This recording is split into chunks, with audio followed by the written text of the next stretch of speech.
Now, let's dive deep into this big LGBTQ story for today. I'm Bonnie Builder, and let's clear up gay culture. The old gays serve sass, sex, and queer history on new podcasts. The TikTok famous foursome known as the old gays are stepping off your screens and into your ears with a brand new podcast called Silver Linings with the Old Gays. And they provide some interesting details on old, gay, and the love of sex.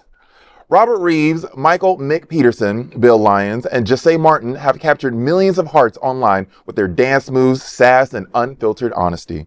And now they're bringing that same bold charm to a podcast that dives into LGBTQ plus history. Steamy stories, love, sex, and chosen family. In the premiere episode, Peterson laughs and says, quote, "Younger generations think of the period that we grew up in as some sort of dark age, which it wasn't. It was a whole lot of fun despite all the terrible tragedies, especially in the 80s. Lyons adds, quote, "Our history is one of the things that our audiences always ask us about because they want to know what it was like in the old days for us.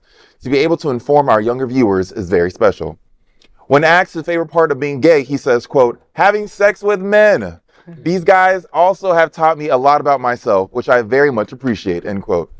Martin rounds it all out with a message of resilience and self-love, taking a motto right out of the RuPaul handbook saying, quote, "I don't need the world to love me because I love me," end quote. Silver Linings with the Old Gays is now streaming on the iHeartRadio app and wherever you get your podcasts. I am very, very, very excited for something like this.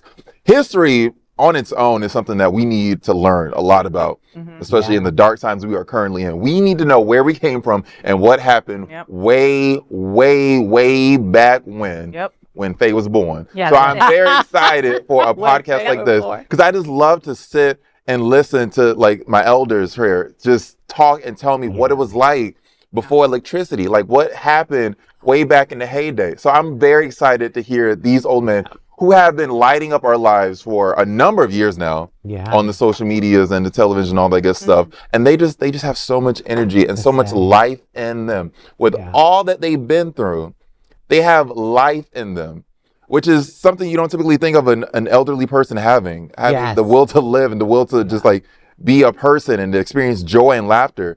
These four gays created their own unity, their own family. When they thought old gays couldn't have a family and they were going to die alone. No, we form our own families. We form our own communities. We form our own joy. And these men are continuing to live. And I find that so inspiring. And you know, we stand on their shoulders, you know, and I what I love about this is that, you know, they have a platform to really tell their stories. The thing is with gay culture, I noticed there's this thing about being young. Ageism. Yeah, the ageism. Yeah. I have a friend that's in his 60s. He's a gay man. And he was saying to me recently, he's like, "Raji, you know, I really had to get used to not being like the hot thing anymore when I go into spaces, like gay spaces." And he says people really start to like disregard you.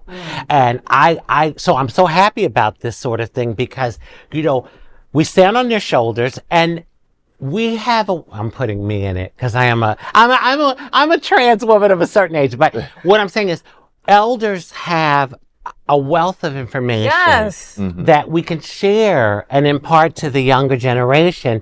And it's something to be like, you know, appreciated about it and upheld. You know, I notice in Western culture, a lot of times the elderly are like disregarded more. In Eastern culture, you don't see that as much. They hold all the secrets. Honored. They hold all the secrets. And it's true. I mean, let's think about this. I mean, God, you know, the Stonewall riots, right? Let's think about AIDS, right? Like, you know, I know a bunch of folks that are a little older and they live with the survivor's guilt, you know? I don't know what it's like to be talking to all my gay boys one week and then the next week having some of them disappear. I can't even freaking imagine living through that, right? In a time when LGBTQ plus history, which is American history, by the way, is erased from every single school and book known to man, we need our elders to remind us about that shit, to remind us when the lesbians were at the bedside of the gay men back in the 80s, right? Because people forget that. Girl, that was not, I call it the horror days. They were just horrible. And I saw so many people die. And it's like you would see somebody one time in a club and like a few months later you see them again and they had what we call the look. It was this look that they got. It was like, and they just wasted away. And it was just so many people that just lost their lives. And so we've come so far when it comes to HIV health and the medications and all. But I always remind people, listen, there were so many people that died that we stand on their shoulders because it was no joke. And society didn't give a damn because for the longest, it was the gay disease. Mm-hmm. They actually called it that. Yeah, they did. Cancer or some shit like that. They did. Only homosexuals got that disease. And I think, there were a few things that happened, like Magic getting it. That was a wake-up call. And also when Ryan White got it, the little kid, because people can open their hearts to children.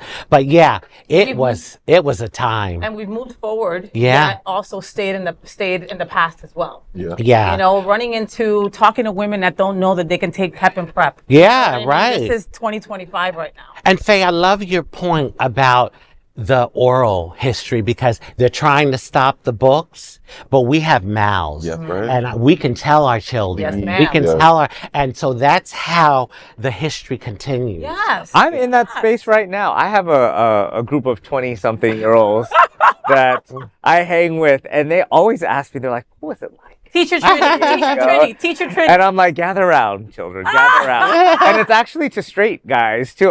Most of them are straight, and they're like, what was it like? Like, was there internet? I was like, it wasn't an internet. When I was, when I was in college, like it had just started, but it didn't have all the social media and apps and everything. I know I will 100% be one of these old gays when I'm older.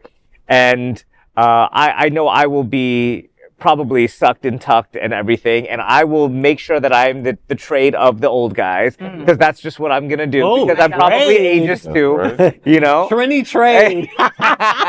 That'll be your new name. But frown don't frown, and you still be sexy as hell. So it'll be a good. That's what I think, and also I've been realizing, like the other day. I mean, it's such a little side comment, but there was this young guy who I thought was really cute, and I started to talk to him, and he was like, "I'm sorry, but you look way too young for me." And he was like 20-something, and I was like, what are you looking for? He's like, I'm looking for somebody in my 50s, looking for a daddy. 50s and you're or like, something. You found them. And I'm like, okay, well, I'm a lot older, but I understand what you're looking for, So there is that thing that's there, if you want. That interest is still there, though, and there are some young people that, are dumb and stupid, but we can, show them some stuff, like Bonnie. Yeah. You know what I mean? Like, we've got to dumb and stupid. We've got to take the 20-something-year-olds, right? And go gather around. Let's tell you these stories because show me your stuff, baby. Forget them. Yeah. We cannot Look, forget she's these pulling up. If you want to be, right entertained, I got that from you. If you want to be entertained, ask an elderly gay person, how did you come out? No two stories will be the same. And it'll be the most entertaining, engaging, probably heartbreaking story you've ever heard. And authentic. Authentic, true to life. Just sit down with some older people and be like, what was it like coming out for you? When you're in an environment where you can talk to like just queer people in general, just start asking like, what was the coming out experience for you like? Because everyone has some sort of story. Some people are still actively in that story. Some people haven't started that story, but it's the story that we all have. So just start asking, especially the ones who have been the pillars of our community. I love that. That's a great idea. To sit next to you and to have you say trans woman of a certain age, it's such an honor to hear that. Because there was a time where we didn't think that was possible. So to have trans women, the trans community growing old is such an honor. Oh my God, Bonnie. That's such a huge, huge thing. You hit on it because the average lifespan for a trans woman of color is 35. So honey, I'm a dinosaur. I'm old. I mean, I feel like that. I mean, because, to know that I lived beyond that. And so that's a great point you made, that finally we're seeing trans people become elderly, like grow into seniors. Yeah. No, not enough of you. Yeah. How about that? Not We need enough. more. We need all of you. All of you. But thank you so much for sharing all your wisdom on a regular Oh, basis. my all of pleasure. Us and anybody who will listen. Sharing is caring. Follow Raji on her TikTok. She gets a little more elaborate on what sharing is caring. How about that? And that is the big LGBTQ story for today. There is no other queer nonprofit media platform like this in the entire world. Support our LGBTQ stories by subscribing and sharing Queer News Tonight.